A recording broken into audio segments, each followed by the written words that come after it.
The 49ers were just linked to a massive franchise-altering move, and I am not a fan. I'm going to tell you what it is and why I disagree in just a second, plus what the Niners need to do, in my opinion, instead of that move. But feel free to disagree with me, as always, in the comments. I appreciate the discourse. If you're looking for daily 49ers content, you know what to do. Hit that red button so that you get more daily 49ers content in your news feed. But Dan Orlovsky is not a guy that I typically disagree with. I like a lot of what Dan Orlovsky says. And, you know, for those of you that don't remember, Dan Orlovsky is one of the guys who really broke down quarterback metrics in a bunch of different categories and rated Brock Purdy this summer pretty highly. So I like a lot of what Dan Orlovsky has to say. I like his QB mindset. I like the way that he evaluates quarterbacks.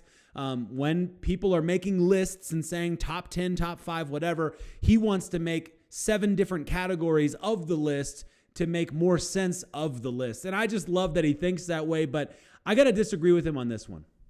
He said this today.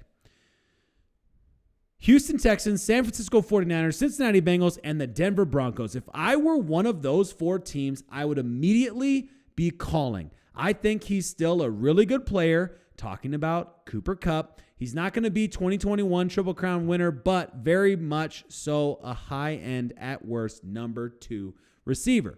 Talking about teams that should be in on Cooper Kupp. Listing the Texans, understandable, the 49ers, the Bengals, and the Broncos. Okay, understood. I get where you're coming from here. Let's let the story continue on. And I'm so sorry. This was I just totally put it away. And that was my mistake. This was of NBC Sports. So Tristy Rodriguez on the article here saying after his standout 2021 campaign, he signed a 3-year, $80.1 million extension that keeps him under contract for the next 2 seasons. So contractually, it makes sense for Los Angeles to move on and save nearly $30 million in cap next season.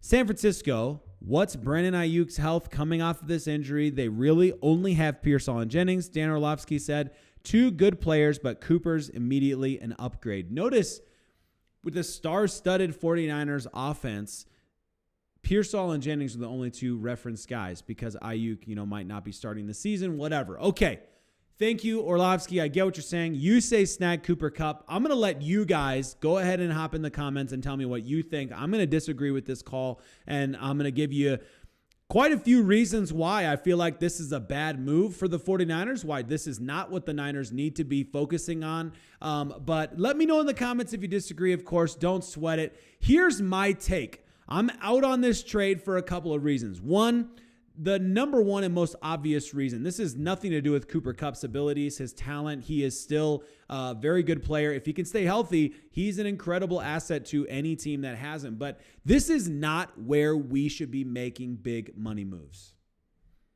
That's my first and most important thing right there.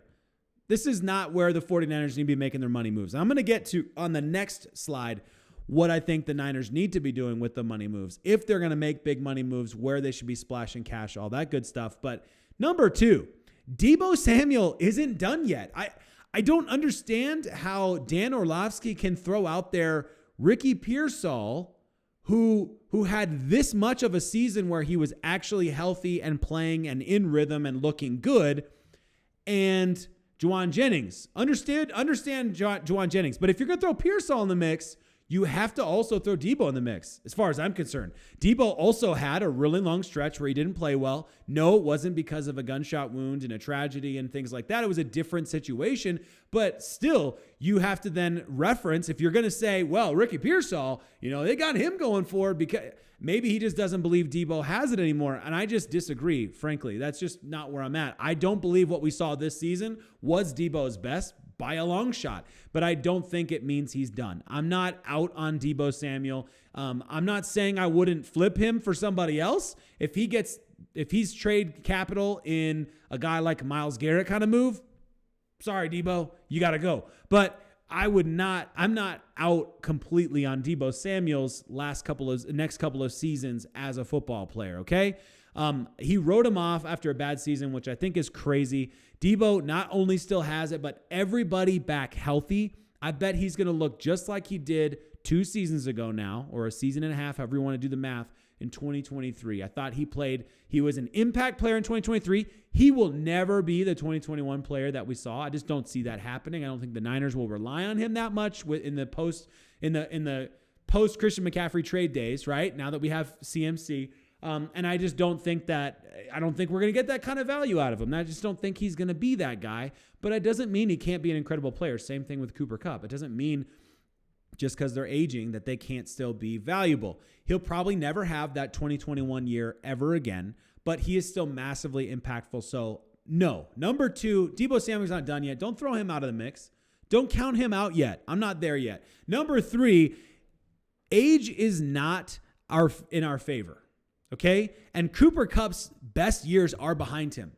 Just because he can still dish it doesn't mean that it makes sense for the future for the 49ers organization.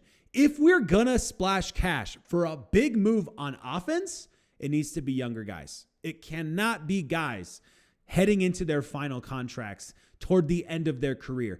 Regardless of how good they are, that just doesn't make sense to me. I think you got to be bringing in younger players. We're already a super old team. And I understand if you're looking at the defensive line, if you're looking even at the offensive line, like I would be okay in certain situations splashing cash for an older, veteran guy. But I do not want to see us continue to go. I don't want us to go after more veterans on offense right now because Brandon Aiyuk is the future. Hopefully, he gets to live up to that contract and gets to be healthy and gets to have rhythm and be in stride with his quarterback and all that good stuff.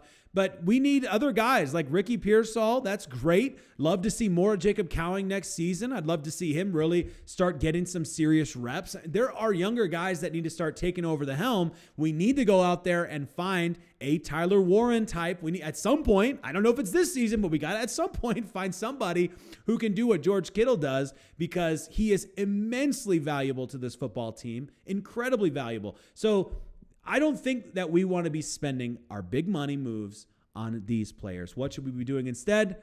I mean, this is just obvious. I'm just going to throw a few out there, okay? We got to be spending big money moves in the trenches. And here, age is not as important to me. Yes, Dahlman's actually a great age to go pick him up right now.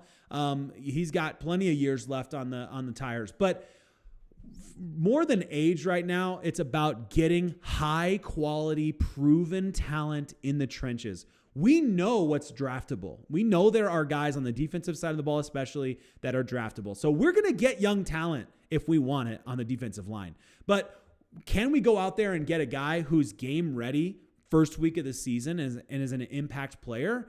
We can splash the cash and go get those guys. It's going to cost us something, but we can do that. Should we go and make trades and give up first-round draft picks, potentially second-round draft picks for aging wide receivers? No way, dude. I think that if you're going to be willing to give up, great draft capital, you need to be giving up great draft capital for top-of-the-line starting players in the trenches. And don't get me wrong. I'm not saying give up a first round for Drew Dahlman. You don't need to. He's a free agent. It's not an issue. I'm just saying in general. We're talking about the Myles Garrett trade, right? Like, it makes sense in certain situations to go out there and beef up the right part of the team. So that's where I'm at. Look, let me know where you guys are at. I look forward to joining you in the comments. This is a fascinating one. I'm counting down the weeks, you guys. So far, by my math, we are 10 weeks away from our first round of OTAs, and then we get to actually see guys in uniforms, and that's great. I should probably do a countdown to the draft. That makes a lot more sense than what I'm doing here, but whatever, who cares? We'll get to it when we get to it. I'm excited about what the 49ers are doing. I'm excited about where things are going, and you know what? The fact that people are talking about the 49ers so much in all these trade talks tells me something. All the whispers on the internet are that the 49ers are really making aggressive plans, and so that's good too. I mean, I think there's going to be a lot to cover this summer, so make sure you don't go anywhere and you subscribe so you don't miss out on all of the action. Appreciate you guys. Hope you guys have a fantastic evening.